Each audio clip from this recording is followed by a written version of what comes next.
আমাদেরকে জানতে হবে। মৃত্যু হয় কিসের? ভগবান শ্রীকৃষ্ণ গীতায় বললেন, আত্মার কখনো মৃত্যু নেই। তাই আত্মার খাঁচা বা বাসা হচ্ছে আমাদের এই শরীর। শরীরের মৃত্যু হয়, শরীর জীর্ণ হয়ে গেলে, রোগাগ্রস্ত হয়ে গেলে তখন আমরা জীর্ণ বস্ত্র পরিত্যাগের মতো সেই শরীর ত্যাগ করে আমার আত্মা নতুন শরীর ধারণ করে। সেই জন্য সেখানে দুঃখ, শোক, তাপের কোনো গল্পই থাকতে পারে না, বরং নতুন বস্ত্র আমরা পরিধান করলে আনন্দ উপভোগ করি, উল্লাস করি। উৎসবে পুজো পাঠ, দুর্গা পুজোর সময় সবাই নতুন জামা কাপড় পরে, তাতে আমরা সবাই নতুন জামা কাপড় পরে মা দুর্গা দর্শন করতে যাই। তাই এটা আনন্দ উল্লাসের ব্যাপার। তাই মারা গেলে দুঃখের কোনো কারণ হতে পারে না, অজ্ঞানতাই দুঃখের কারণ। তাই এই জ্ঞানী ব্যক্তিরা কি করে আর অজ্ঞান ব্যক্তিরা কেন দুঃখ করে, এটা একটু জেনে রাখা দরকার। সৎসঙ্গীরা হচ্ছে অমৃত পথ যাত্রী, অমৃতস্য পুত্রা, অমৃতস্য পুত্রী। শ্রেষ্ঠ গুরুর আশ্রয় পেয়েছে তারা, পুরুষোত্তমের দীক্ষিত তারা। সেই জন্য পরম ব্রহ্ম, পরমেশ্বর, পরমাত্মা মানুষের রূপ ধরে ধরাধামে এসে তাদের দীক্ষা, সৎমন্ত্রের দীক্ষা দিয়েছেন। এর থেকে সৌভাগ্যের আর উচ্চ কপাল বা সুদিনের আর অন্য কাউরির মতো নয়। সৎসঙ্গীরা সেই জন্যে এই জীবনে ঈশ্বর প্রাপ্তি করতে পারে ইচ্ছা করলেই। সেই ঈশ্বর প্রাপ্তির উপায় কি? শেষ নিঃশ্বাস ত্যাগের আগে পর্যন্ত যেন সেই পরমেশ্বর পরমাত্মার কথা সে বলে যেতে পারে, তার কাজ করে যেতে পারে, তার নাম করে যেতে পারে, স্মরণ মননে তাকে অটুটভাবে ধরে রাখতে পারে, অচ্যুত ভব, অচ্যুতভাবে তার সঙ্গে যোগযুক্ত হয়ে থাকতে পারে। এই যে যোগযুক্ত হওয়ার প্রসেস সারা জীবন ধরে ঠাকুর সেইটি আমাদের শিক্ষা দিলেন।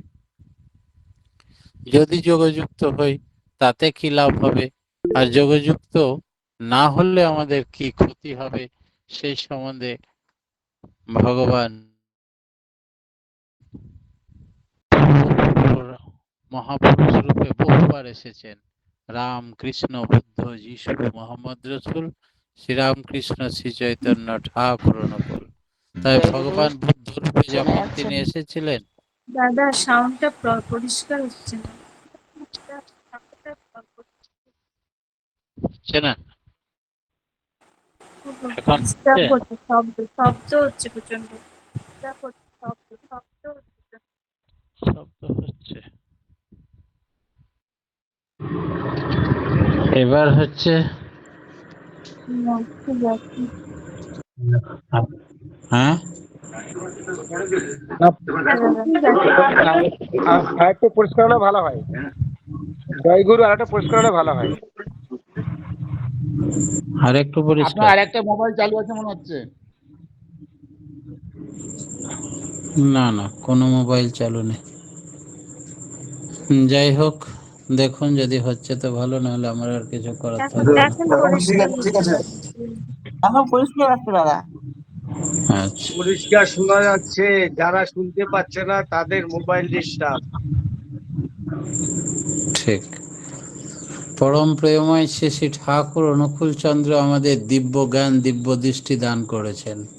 তাই সৎসঙ্গীরা সাধারণের থেকে একটু অভিন্ন, আর এই সাধারণ থেকে ভিন্ন হওয়ার কারণে তাদের ঈশ্বর মার্গদর্শন অত্যন্ত সহজ। তাই অজপা নামে কররে নেশা, সব সময় সমস্ত কাজের মধ্যেই অজপা নামে নেশাগ্রস্ত হয়ে নাম করার কথা বললেন। উষা নিশায় মন্ত্র সাধন, চলাফেরায় জপ, যথাসময় ইষ্ট নির্দেশ, মূর্ত করায় তপ। এই হচ্ছে সৎসঙ্গীদের জীবনের সাধনা, তপস্যা। তাই এই তপস্যা করলে লাভ কি হবে? না তো মৃত্যুর আগের মুহূর্ত পর্যন্ত যেন আমরা তার কথা, তার চিন্তা, তার বাক্য, তার কর্ম নিয়ে থাকতে পারি, তবেই আমাদের মানব জীবন সার্থক হবে। তবে আমরা তৎসকাশে চলে যেতে পারবো তার চিন্তা ভাবনা করতে করতে। এরকম বহু ঘটনা দেখা গেছে যে কীর্তন করতে করতেই হার্ট অ্যাটাক হয়ে মারা গেল, কীর্তনের অর্ধেক কলি বলতে বাকি থাকলো, এই অবস্থায় তার মৃত্যু হলো মানেই সে সশরীরে স্বর্গে বাস হলো। বহু মানুষের এরকম ঘটনা ঘটেছে। তো যারা ভগবান বুদ্ধদেব এই সম্বন্ধে একটি খুব সুন্দর গল্প বলেছিলেন। ভগবান বুদ্ধদেব বলছেন যে এক গ্রামে একটা পণ্ডিত থাকতো। সেই পণ্ডিত মশাই ভীষণ শাস্ত্রজ্ঞ, সমস্ত শাস্ত্র তার মুখস্থ কণ্ঠস্থ। এলাকার মানুষজন তাকে ভীষণ ভক্তি শ্রদ্ধা করত। 5 গ্রামের লোক সভা পণ্ডিত বলে তাকে খ্যাতিমণ্ডিত করেছিল। যে কোনো মানুষের যখনই কোনো শাস্ত্রের প্রয়োজন হতো, কেউ মারা গেলে শ্রাদ্ধ কী হবে, কিভাবে কি বিধান, সব কিছু প্রায়শ্চিত্তের বিধান সব পণ্ডিত মশাই দিতেন, এবং পণ্ডিতকে সবাই খুব শ্রদ্ধা ভক্তি আদর যত্ন প্রণাম পাতি করত। পণ্ডিত মশাইয়ের একটা বন্ধু ছিল, একসঙ্গে লেখাপড়া করেছিল। সেই বন্ধুটা কিন্তু একটা পা ল্যাংড়া, হাঁটতে পারে না, আর এক পায়েই চলে খুব কষ্টে, লাঠি নিয়ে ভর করে, আর মুখে কিছু কথা বলতে পারে না, বোবা। হঠাৎ পণ্ডিতের খেয়াল হলো যে অনেক তো বয়স হলো, আমার সেই বন্ধুটির সঙ্গে বহুকাল দেখা নেই, থাকে অনেকটা দূরে গ্রামে, আমি তো হাঁটতে পারি, আমি বরং যাই তার গ্রামে গিয়ে তার সঙ্গে একবার দেখা করে আসি, আমার বন্ধু কেমন আছে। ও তো বেচারা হাঁটতে পারে না ভালো করে, কথা বলতে পারে না, আমাকে তো ঈশ্বর সে ক্ষমতা দিয়েছে, আমি ঠিক জিজ্ঞেস করে করে চলে যাব। তাই পণ্ডিত সকাল সকাল তৈরি হয়ে এবার বেরিয়ে পড়েছে রাস্তা ধরে তার বন্ধুর বাড়ি যাবে বলে।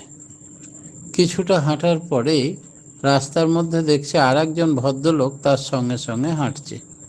বলে ভালোই হলো, একা একা, একা না বোকা, কথা বলার একটা লোক নেই, তাই এই লোকটিকে পাওয়া গেছে, একটু আলাপ করি।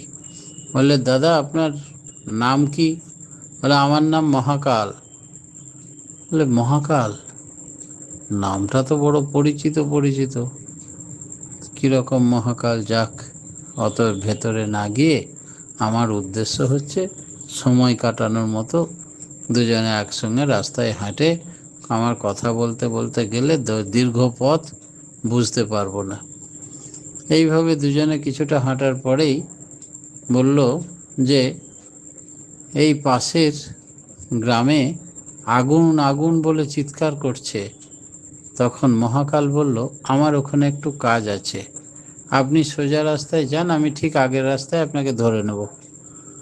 তাই পণ্ডিত একাই পেরিয়ে যাচ্ছে গ্রামের পাশ দিয়ে রাস্তা, আগুন আগুন চিৎকার, সকলের চিৎকার চেঁচামেচি কান্নাকাটির আওয়াজ কানে এলো। একটু মর্মাহত হলো, কার বিপদ এমন, এইসব ভাবছে। তারপরে দেখে সামনে মোড়ের মাথায় মহাকাল দাঁড়িয়ে আছে। নিয়ে বললো চলুন। বলে আপনার এই গ্রামে কাজ ছিল, হয়ে গেছে? তাহলে হ্যাঁ।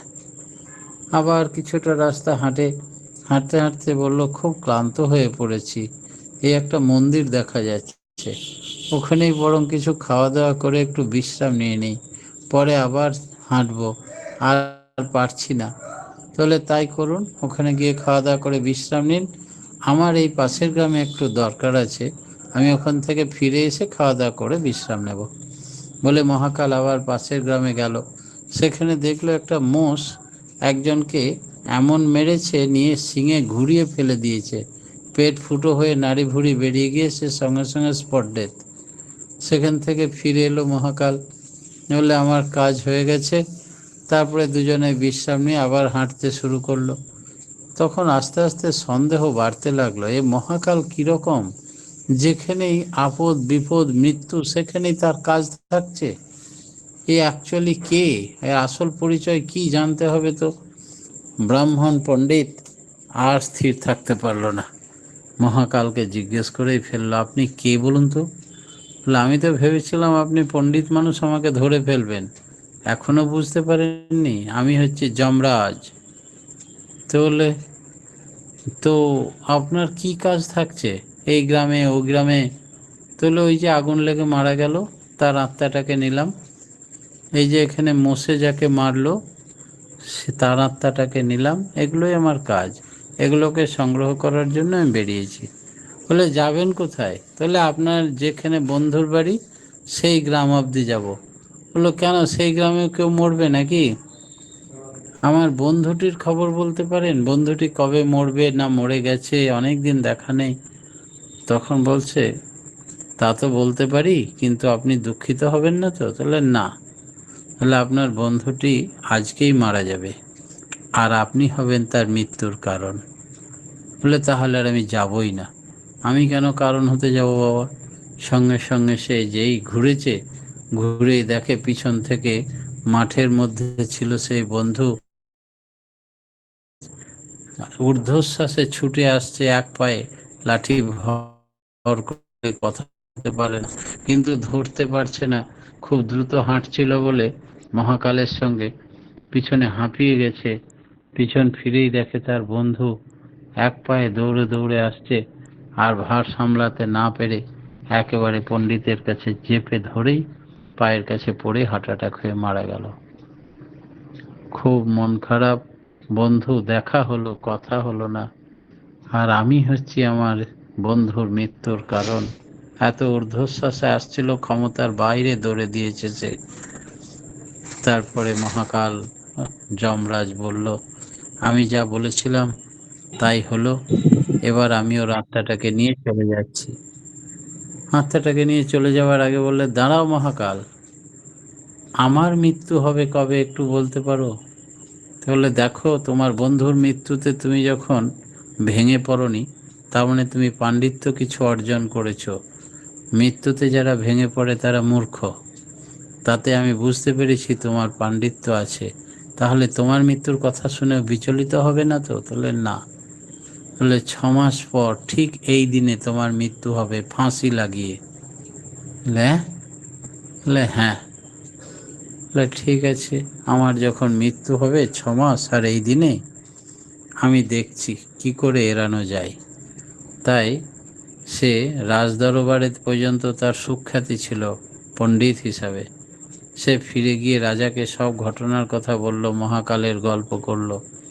রাজা বললেন, এক কাজ করুন, আপনি আমার রাজদরবারে চলে আসুন। এখানে কারাবাসের পাশে আপনাকে স্পেশাল কক্ষ তৈরি করে দিচ্ছি। আপনার স্বাধীনতা থাকবে, আপনি কারাবাসী নন, কিন্তু খাওয়া দাওয়া এবং কোনো অসুবিধা হবে না, যেখানে খুশি যেতে পারবেন। এইখানে সুরক্ষিত থাকুন। দেখি 6 মাসের মধ্যে কোন মহাকাল আপনার মৃত্যু ঘটিয়ে নিয়ে যায়, আর ফাঁসিতেই কি করে মৃত্যু হয়। তাই বললেন ঠিক আছে। রাজার প্রস্তাবে রাজি হয়ে পণ্ডিত বসবাস করতে লাগলো সেই রাজদরবারে। কিন্তু পণ্ডিতের একটা বদ অভ্যাস ছিল, সেটা কেউ কেউ জানতো, কেউ জানতো না। সেটা হচ্ছে মাঝে মাঝে এক ঘুমের পরে দরজা খুলে কোথায় বেরিয়ে যেত, কি কি কাজ করে ফেলতো, পরে টের পেত ঘুমের ঘোর কেটে গেলে, তাছাড়া বুঝতেই পারতো না। সেই রোগে আক্রান্ত এই পণ্ডিত। হঠাৎ এক ঘুমের পরে উঠে সেই দিনই তার মৃত্যু দিন, তাই সে তাড়াতাড়ি সকাল সকাল খেয়ে দিয়ে শুয়ে পড়েছে। রাতটা যাপন হয়ে গেলেই তার মৃত্যুর ক্ষণ পেরিয়ে যাবে এই আশা নিয়ে। হঠাৎ দেখে যে ঘুমের ঘোরে উঠে সে একটা ঘোড়ার উপরে চেপে পাশের বাড়ির রাজার রাজত্বে ঢুকে পড়েছে। তাদের শয়নকক্ষে সোজা গিয়ে হাজির, এবং রাজা রানী যেখানে শুয়ে আছে তার পাশে শুয়ে পড়েছে। এই দেখে রাজা সকালে মাথা খারাপ, সঙ্গে সঙ্গে তাকে বিচার সভায় ডেকে বলল যে আমি ওকে মৃত্যুর ফাঁসির হুকুম দিলাম। তখন পণ্ডিত বলল, রাজামশাই, আমি কি করে এলাম আমি নিজেই বুঝতে পারছি না। আসলে আপনি আমার ঘটনাটা শুনুন। মহাকাল আমাকে বলেছে আজকে আমার ফাঁসিতে মৃত্যু হবে। তো আপনি কি পারেন মহাকালের কথাটা রোধ করতে? আমি যে মিথ্যা বলছি না।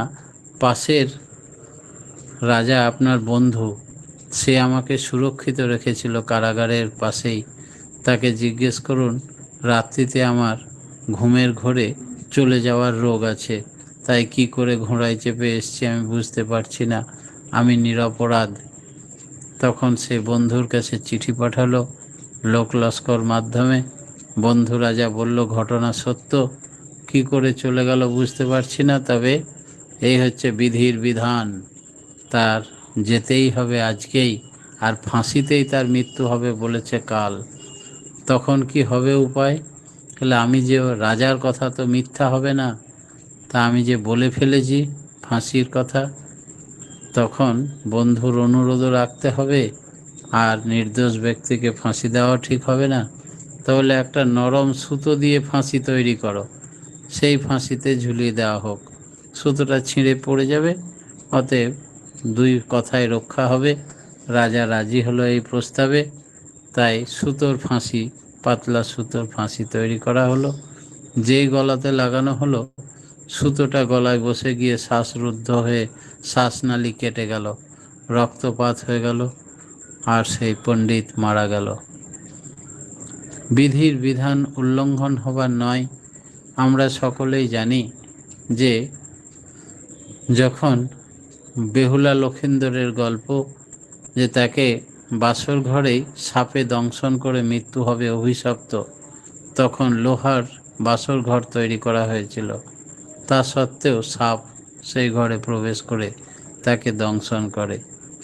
আমরা জানি যে পরীক্ষিত রাজা শিকারে গিয়ে অর্জুনের নাতি অভিমন্যুর ছেলে, সে এত ভালো মানুষ হওয়া সত্ত্বেও কলির প্রভাবে, সবেমাত্র কলির প্রাদুর্ভাব ঘটেছিল, তার গলায় ছিল সোনার চেন, সোনাতে কলি স্থান করে নিয়েছিল, সোনার মুকুট পরেছিল রাজা।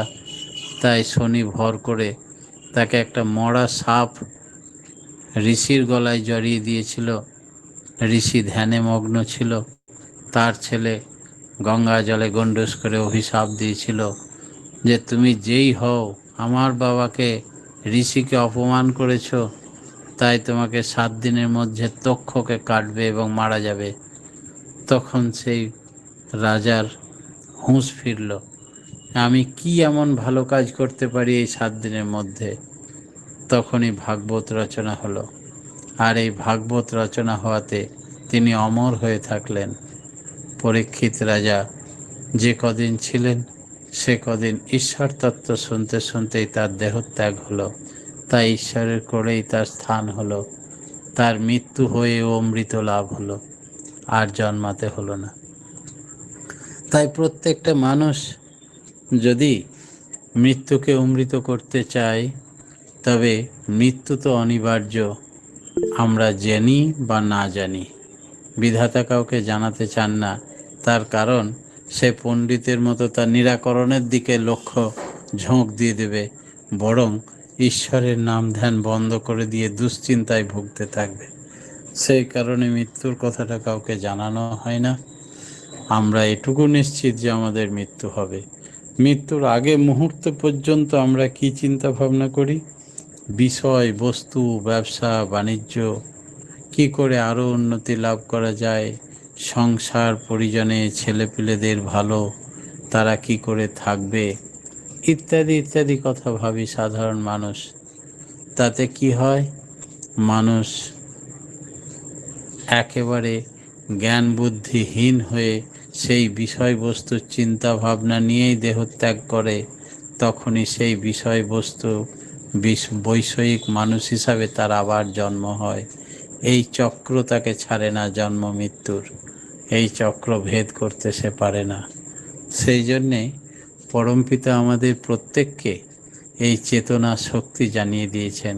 আমরা করতে পারি বা না পারি, ধর্ম প্রকৃত চক্ষু দান করে, ধর্ম ধাঁধাকে ধ্বংস করে। তাই আমাদের প্রকৃত চক্ষু দান করেছেন পরম প্রেমময় শ্রী শ্রী ঠাকুর অনুকূলচন্দ্র। প্রত্যেকের রাঙারাতুল চরণে সার্বিক মঙ্গল প্রার্থনা জানিয়ে আজকের মতো আমার ক্ষুদ্র বক্তব্য এখানে শেষ করলাম। জয় গুরু। জয় গুরু দাদা। আজকে আমরা খুব সুন্দর আলোচনা শুনলাম যে মৃত্যু অমৃত হয়ে ফিরে আসবে, যদি এই বিষয়ে খুব সুন্দর আলোচনা রাখলেন। আত্মার কখনো মৃত্যু নেই, শরীরের মৃত্যু হয়। পরমেশ্বর ভগবানের সঙ্গে যোগযুক্ত হয়ে থাকতে হবে, অজপা নামে নেশা করতে হবে। মৃত্যুর আগের মুহূর্ত তার চিন্তা, তার কর্মে লিপ্ত থাকলে আমাদের ঈশ্বর প্রাপ্তি হয় এবং মৃত্যু অবলুপ্ত হয়। এই সম্বন্ধে আমাদের খুব সুন্দর গল্প শোনালেন, আমরা সমৃদ্ধ হলাম। বিধির বিধান মেনে চললে আমাদের মৃত্যুকে আমরা অবলুপ্ত করতে পারবো। খুব সুন্দর আলোচনা দাদা, আমরা সমৃদ্ধ হলাম। পরমপিতা রাঙা রাখির চরণে আপনার সার্বিক মঙ্গল প্রার্থনা করি। আপনি, আপনার পরিবার, পারিপার্শ্বিক